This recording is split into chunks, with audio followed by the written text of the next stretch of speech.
So thank you so much for really just making the time to be here today, and to Andres. This is a very important relationship for Georgetown. Our students from Columbia are amongst our finest.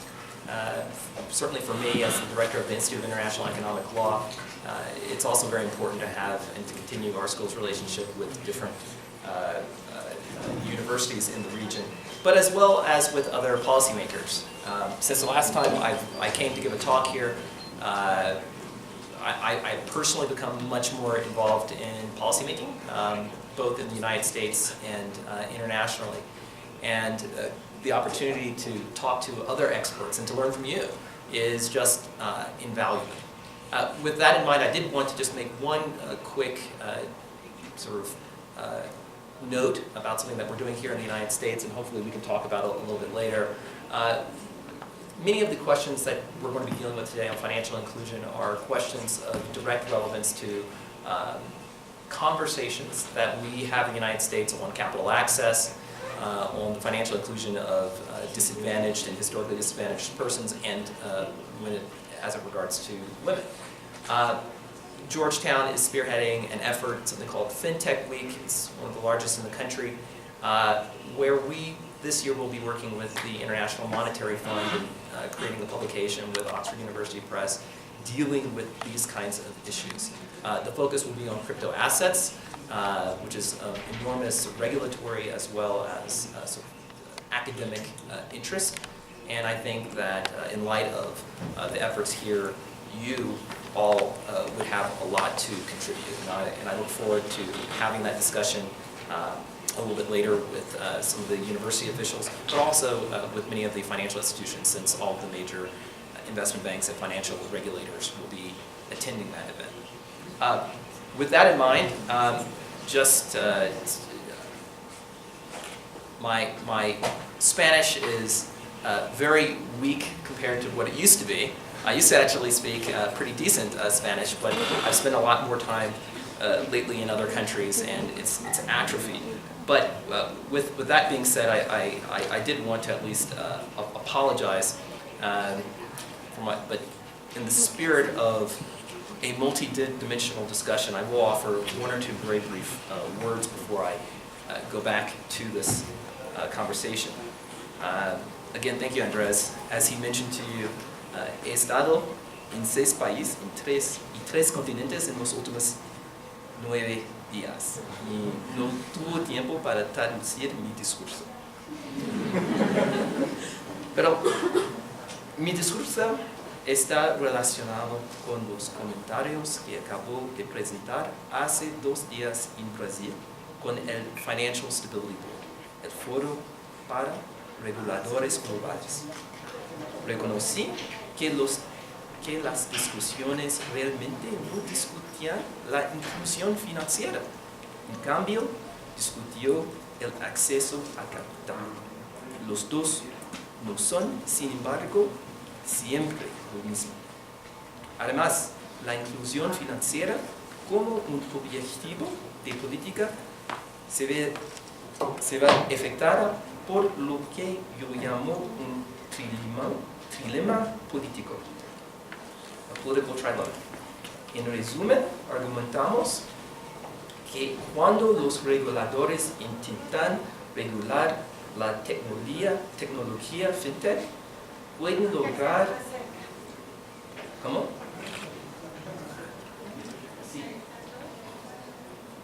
Just 1 minute and then I go. En resumen, argumentamos que cuando los reguladores intentan regular la tecnología fintech, pueden lograr la integridad del mercado, la innovación financiera y reglas claras, pero nunca las 3. En el mejor de los casos, pueden lograr 2 de los 3. Ahora tengo que hablar inglés para explicar. Okay. The idea behind this lecture is quite simple. First, I want to explore this question of financial inclusion because it is very much a country-by-country concept. And as we'll see in the United States, it's based off of a question of both financial stability and market integrity. And this has repercussions as to how policy is devised. And it also has repercussions for how policy is devised not only in the United States, but through international policymaking forums like the Financial Stability Board.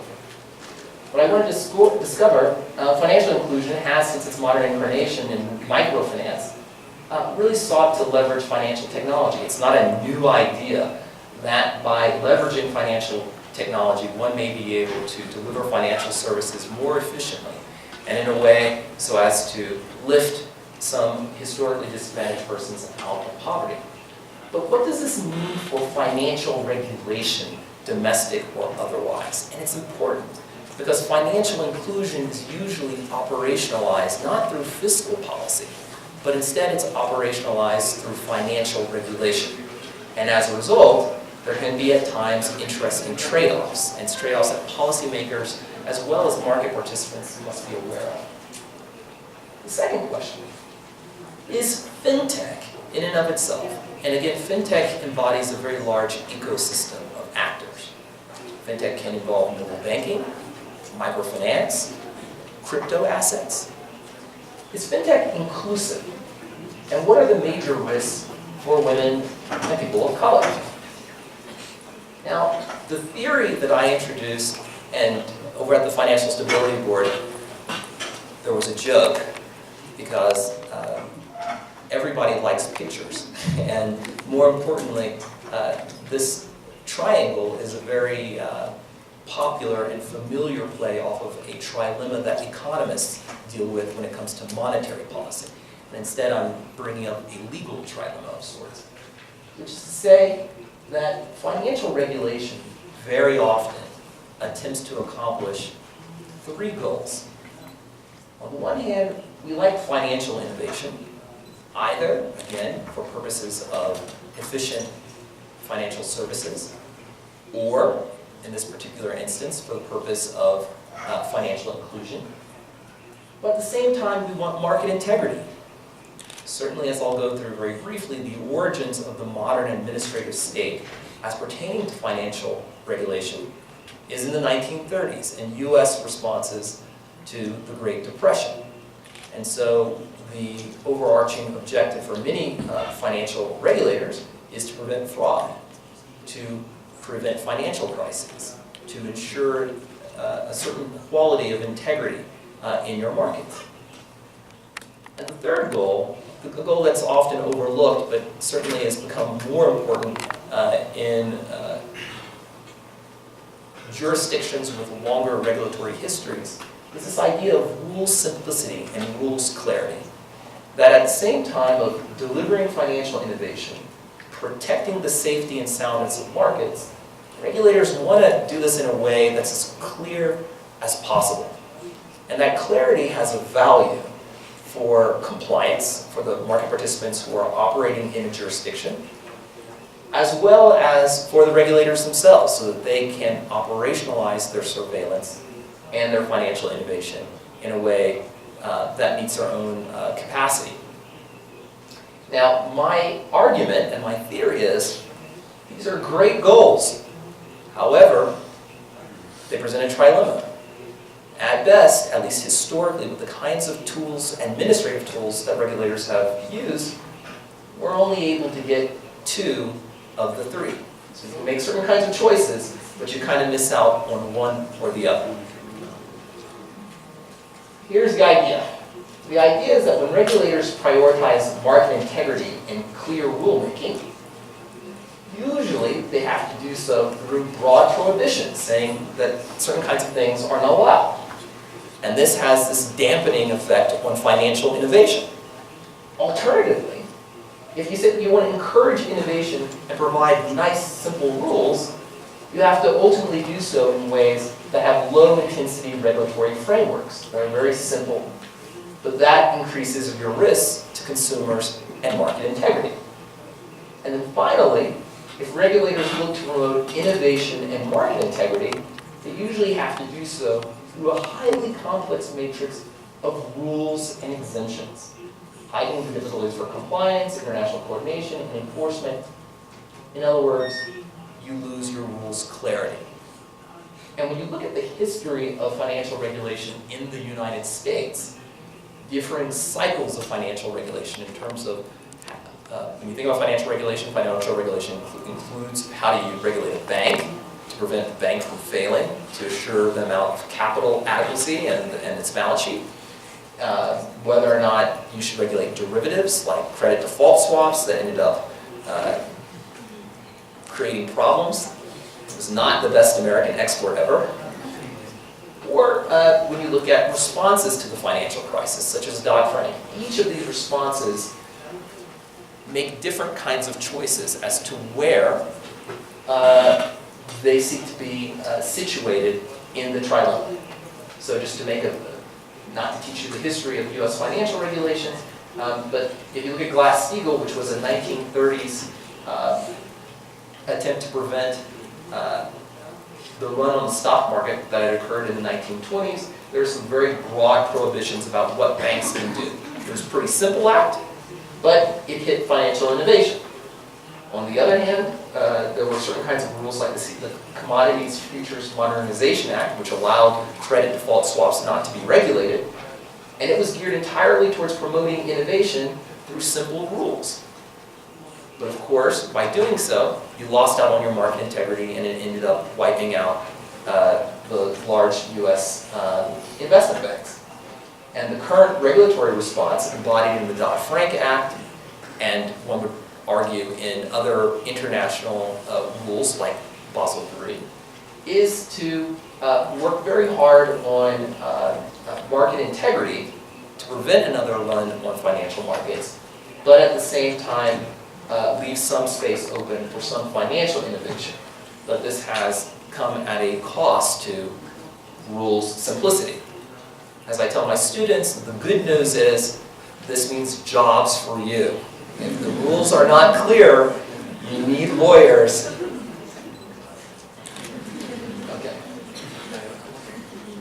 Okay. Now, the theory behind the paper, which will be of more relevance as we start to discuss this question of financial inclusion, is that even as, again, embedded in these goals of financial innovation, market integrity, and rule simplicity, financial innovation, as we'll discuss, has this inclusive aspect to it, that you want to develop new means and new devices to reach untapped customers, but also folks who have not had access to modern financial services. FinTech, which is this agglomeration of cloud technology, crypto assets, and peer-to-peer banking, whatever you want to call it, has certain kinds of characteristics that tend to exacerbate the trade-offs inherent in the trilemma. So it creates all kinds of very interesting risks. I'm going to focus on automation for just a moment, because I think that that's the most relevant to this question. Well, actually, to both your big data and automation. But I'm going to present to you the general theory, and then we'll talk a little bit more about financial inclusion. So big data, let me start.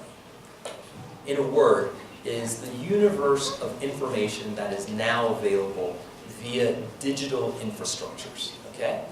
Big data can be transaction-oriented, so banks have information about their customers. I had a very interesting experience in your airport when I was actually using cash, and they asked for my fingerprint, and I figured, well, I guess that's on a database now.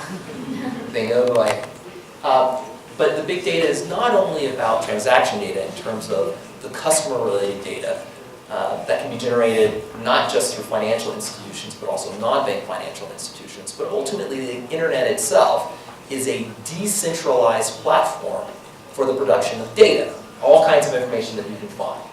There's no one person or entity anymore, as compared to the past, that has a monopoly or an oligopoly on the production of certain kinds of information.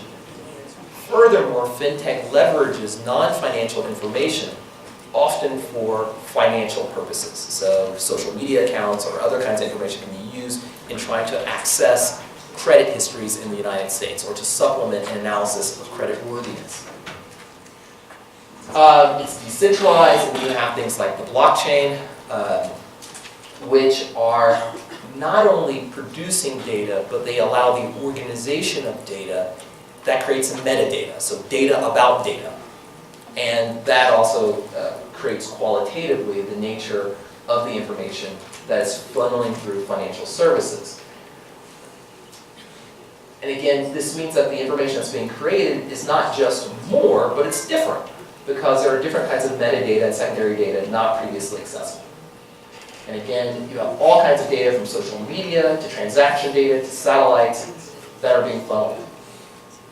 Now, automation is important, as I think most of you know, is through algorithms, which are programmed instructions for how do you process or what do you do with certain kinds of data inputs. And this is more than just a question of being able to do things faster, but fintech is changing the nature of financial services because the automation is evolving into machine learning and self-learning. So you can create systems that evolve on their own without human input. And you see this not just in artificial intelligence and computers, but you're seeing this in the platforms themselves that are increasingly functioning as intermediaries in a financial environment. People know about high-frequency trading, but also crypto assets and smart contracts. And again, all of this will funnel down into questions as to what happens with financial inclusion. And then finally, you have gatekeeper disintermediation.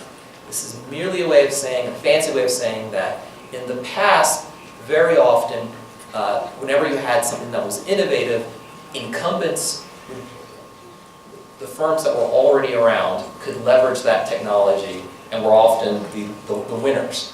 In this particular environment, you have very small startup companies that are entering into a space, and they're not looking to take over an entire life cycle of a transaction. They're instead taking little pieces of a larger transaction, and that in and of itself is than in the past. And in each of these ways, it's exacerbating all of the problems of the trilemma, in part because you have lots of financial innovation. You don't, however, know and have the data about whether or not these developments are operating the way that the promoters are saying that they should operate, creating questions about market integrity, and you don't really know how you can create simple rules, particularly where the targets of your regulation are always evolving, and you don't really know how do you create simple rules when the transactional environment and the overall ecosystem for financial services is becoming much more diverse. Okay? So this all gives a heartburn to regulators. Okay? Now, for purposes of financial inclusion, I want to say that big data presents all kinds of questions. On the one hand, transaction data is going to be deepest for whom? For those individuals who have long transaction histories. But what does big data mean for the unbanked? What does big data mean for those who don't have long transaction histories? How do you model financial services who, despite these kinds of technological developments, don't have a data footprint? Right? That creates questions as to, again, how inclusive is fintech? Perhaps on the margins, there is a certain subset of individuals, maybe the working poor, who may be able to benefit in some ways from big data. But the poorest of individuals, for whom many sort of financial inclusion advocates are trying to make a better life, they may not necessarily have a data footprint that allows them to benefit from this particular development. This can have knock-on consequences for the provision of credit, and it can also impact individuals who, though individually may have a data footprint, may live in areas of the world who, because of the data infrastructure in that jurisdiction, in other words, lack of internet access, may not be able to generate the kind of data that would necessarily allow for financial modeling at all, or for accurate modeling.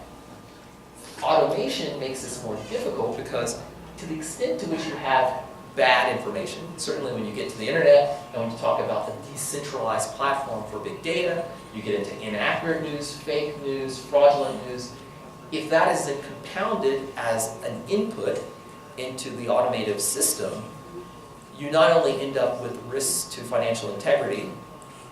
There was one example in the United States where someone had put on Twitter that a bomb had gone off in the White House, and that had wiped out $20 or $30 billion worth of market capitalization in the New York Stock Exchange. That's certainly one kind of risk, but it also, on the micro level, can impact the provision of services for those who are looking to leverage these technologies. And then finally, the technologies themselves are so complex, and I've spent an enormous amount of time on crypto assets, but they create consumer protection questions, just as some mobile banking services can create consumer protection services in terms of the disclosure to people who are not just illiterate, but they may be financially illiterate as well. In other words, they may be innumerate and not be sophisticated enough to understand exactly what lies behind the kinds of investments that these new fintech devices are offering. Okay, so, and this is for initial coin offerings in the United States. This was just an example to show that, and it's very important, I think, for the students to understand, many of the developments in the fintech space move along a kind of evolutionary mold. So when I was here last, crowdfunding was just getting started. Crowdfunding takes on online platforms from startup funding. Crowdfunding was itself inspired by microfinance, where people looked at microfinance and said, hey, you know what, why don't we try to do with securities what the microfinance people are doing with banking, and let's try to make it more profit-driven. Peer-to-peer lending also advances from microfinance, and you start to securitize even microfinancial investments on Wall Street. In the United States, we then take these concepts in something called the Jobs Act and apply them to securities regulation. And then when you look at crypto assets and how they're being used in the United States, and certainly in the European Union, lots of the crowdfunders learn their lessons through crowdfunding. Crowdfunding is ultimately a kind of is a partially decentralized process, and crypto assets represents another evolutionary or devolutionary step in a sort of progression of finance, and it's very much related. Okay. Again, historically marginalized individuals and women are not necessarily included in long-term data sets. You have false correlations. If the programming is bad, it's less nuanced. And newcomers may have legacy regulatory obligations for inclusiveness. I added this particularly for the United States purposes. But when you have new kinds of entrants into a sector, they may not necessarily legally be subject to the same responsibilities in terms of promoting financial inclusiveness as other actors. And I have this slide primarily because in the United States we have something called the Community Reinvestment Act, which is kind of a financial inclusion provision, and there are questions about whether or not fintech banks are subject to those same financial inclusion obligations. But it could also work itself out in similar spaces depending on how your banking system is organized. Okay, so what do? Does everyone just suffer and call it a day? Well, right now you're seeing innovation by regulators as well. And the regulators are looking to develop tools to deal with regulating a target that's always moving, presents these very weird trade-offs. And these trade-offs can be embedded in the actual machinery of investments themselves. And I'll just very briefly go through what some of these regulatory responses are. You have much more informal guidance. The last time I was here, I talked to you about something called soft law. Soft law, I had mentioned, was if you go to some of the most important rules guiding the international regulatory system are not treaty-based. It's not just because the United States pulled out. Instead, it's because the rules are informal. They are designed to be informal, and they are designed to create best standards or best practices where jurisdictions go back home and implement. So the Basel Accord is an example of this. It's not a treaty. I could go into many others, but no one's real. Domestic regulators do the same thing. they also are engaging in much more pilot experimentation. So the regulators are saying, what we're going to do is create data sets of ourselves. If we don't know what are the consequences of allowing certain actors to do certain kinds of things, we're just going to create an experiment. And this is not just a Western phenomenon. Pilot projects are extremely heavily reliable in China, and the United States is increasingly entering into the space, and you see it in the European Union as well, where you ultimately create specific parameters for either financial inclusion or high-frequency trading or whatever you want to do, just to see how market participants behave, and then you begin the rule-writing process. Others will create licenses, but these licenses are very narrow licenses where regulators say, we'll let you do something, but we're going to contain the macroeconomic impact of this change by handcuffing you a little bit. And then over time, those licenses may or may not be revisited.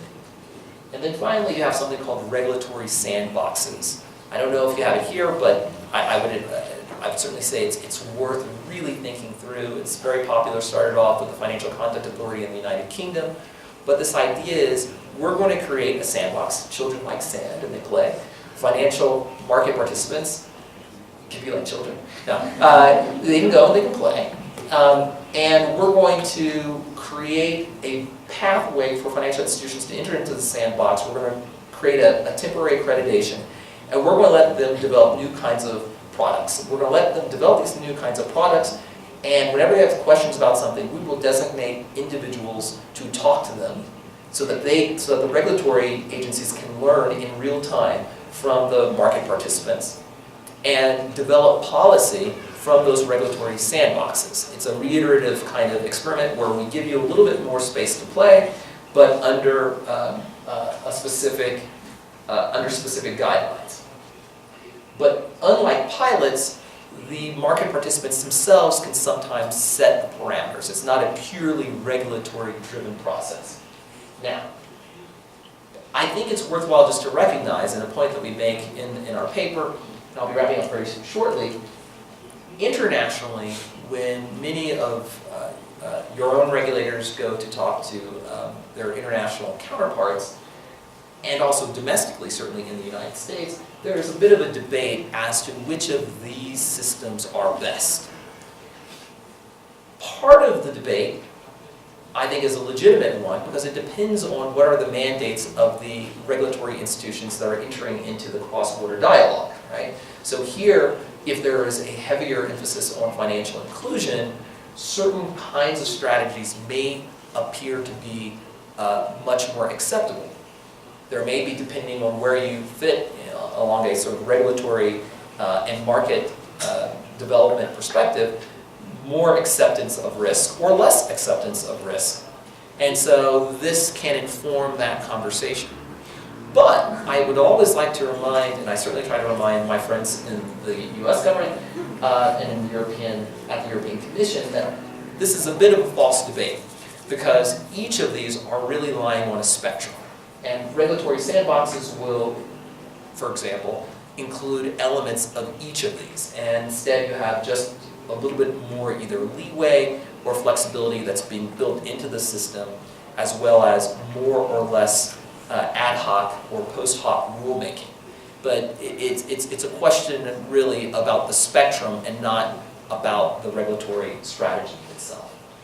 Okay, so I've gone through a lot. I'll give you these slides. I think that the question of financial inclusion is very important. As I said, I was at a financial stability board meeting in Brasilia the day before yesterday, and just my 2 cents. Financial inclusion is sometimes conflated, or there's not enough time to properly define financial inclusion, and sometimes it just gets wrapped up into this concept of capital access. Okay? Capital access is the concept of whether or not a startup or a young company can access the capital it needs in order to launch a business. It can also, particularly in the cryptocurrency space, mean whether or not an individual can find the bridge money or the bridge capital to get from one pay period to the other. In other words, because of infrequent or unscheduled payments, an individual, much like a bank, can actually be a completely solvent person, but because of erratic payments, sometimes they may need liquidity to bridge them from one payment to another, okay?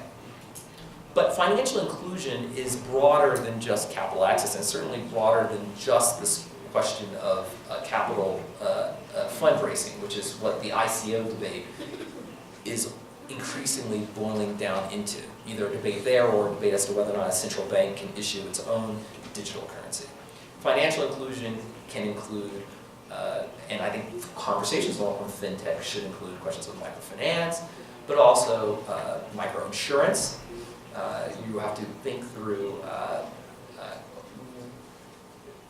consumer protection in terms of making sure that people can allocate their own investments in a way that is going to ultimately improve their well-being. And I think that Colombia has a particularly interesting history and frankly can have and wield, if it so chose, a kind of moral voice in many of these conversations. And to make sure that discussions, even about financial stability, sufficiently highlight a broader concept of financial inclusion. That may problematize the trilemma a little bit, but it at least makes people aware that if you're making certain kinds of choices along that trilemma, that one of the trade-offs could indeed be financial inclusion. So with that, it was a little bit of theory. I tried to pitch it, as Andrea said, at that middle. Hopefully, I can be understood. Not because of my Spanish or English. My students in the United States can just look at me blankly too. But I hope it was useful.